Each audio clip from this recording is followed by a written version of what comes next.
Hingga saat ini, data tentang asal-usul penduduk yang mendiami pantai barat daya Aceh mulai dari ujung Mangging hingga ujung Raja masih mengandalkan sumber lisan dan sumber tulisan yang sangat terbatas. Menurut tradisi lisan, penduduk yang pertama kali mendiami daerah tersebut adalah orang Batak yang mereka kaitkan dengan keberadaan nama topografi suatu tempat seperti Guha Batak di pedalaman Balangpidi. Koloni orang Batak itu dikalahkan oleh para pendatang baru, baik yang berasal dari Sumatera Barat maupun dari daerah Aceh sendiri. Sahabat Hasan News yang budiman, kali ini kami mengupas tentang sejarah asal-usul masyarakat Aceh Barat Daya yang berhasil kami kutip dari beberapa sumber.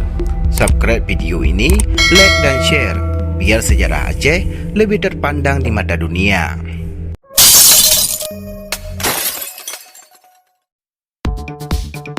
Orang Minangkabau atau orang dari Provinsi Sumatera Barat yang datang berimigrasi ke daerah itu kelihatannya terjadi pada bagian kedua abad ke-17 Masehi. Karena semenjak Belanda menduduki Sumatera Barat melalui Traktat Painan tahun 1663 Masehi, orang Aceh yang sebelumnya mengontrol daerah tersebut dan juga orang Minangkabau yang tidak mau tunduk kepada Belanda merantau ke pantai barat Aceh. Sebagian di antara mereka ada yang membangun koloni di Susuh dan sebagian lainnya di Melabo atau di tempat lain. Bersamaan dengan itu, daerah tersebut didatangi pula oleh orang Aceh yang berasal dari Aceh Besar dan Pidi dengan maksud membuka perkebunan lada yang hingga awal abad ke-19 merupakan tanaman ekspor penting di Aceh. Koloni Minangkabau dan Aceh kemudian membangun komunitas mereka terutama pada muara-muara sungai setempat, antara lain Lama Tuha, Kuala Bateh, Susuh, Suak, Luk Pauh dan Pasimangging. Lambat laun, pemukiman itu berubah menjadi suatu pemerintah lokal yang berdiri sendiri, tetapi berada di bawah payung Kerajaan Aceh Darussalam. Namun demikian, ada juga di antara mereka yang berhasil melakukan konsolidasi kekuasaan berkat kegiatan perniagaan lada, sebagaimana yang terjadi pada Diri Lebeh Data di Susuh dan Datuk Besar di Mangging pada permulaan abad ke-19. Datuk Besar kononnya malah enggan membayar upeti kepada Sultan Alauddin Johar Alam Shah pada tahun 1795 hingga 1824 sebagai Sultan Aceh saat itu. Sultan Alauddin kelihatannya cukup marah dan memutuskan berlayar sendiri untuk menyerang Datuk Besar di negeri Mangging tersebut.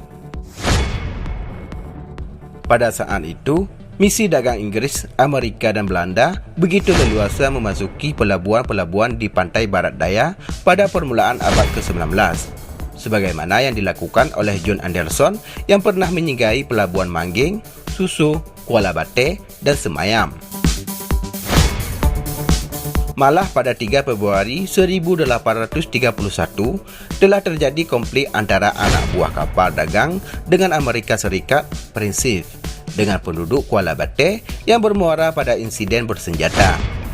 Akibat kejadian tersebut, bandar Kuala Bateh kemudian diserang hingga hancur oleh armada Amerika Serikat, Potomac, pada tanggal 6 Februari 1832 Masehi. Teluk Susuh pada abad ke-18 dan awal abad ke-19 merupakan salah satu pusat perdagangan di pantai barat selatan Aceh, dengan pelabuhannya di Kedai Susuh.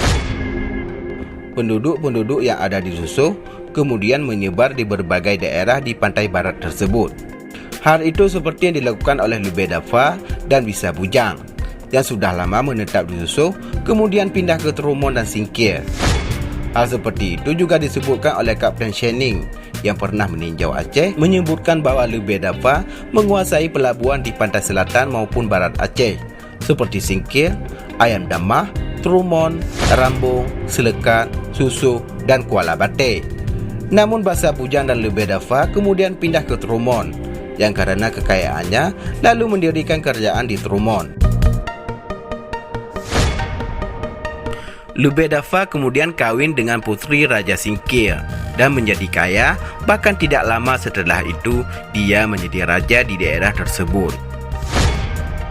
Susuh merupakan pusat perdagangan dengan beberapa negeri sekitarnya seperti Kuala Bate, Blang Pidi, Lok Pauh Utara atau sekarang disebut dengan Tangan-Tangan, dan Mangging serta dengan negeri Gayo Lues.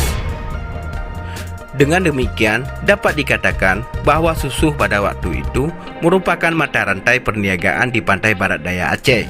Bahkan kenegerian-kenegerian yang ada di pantai barat daya itu secara politik dahulunya termasuk wilayah Susuh. Nah, demikianlah cuplikan singkat Bahasa News. Jika ada kesalahan dari apa yang kami sampaikan, jangan lupa cantumkan kritikannya di kolom komentar.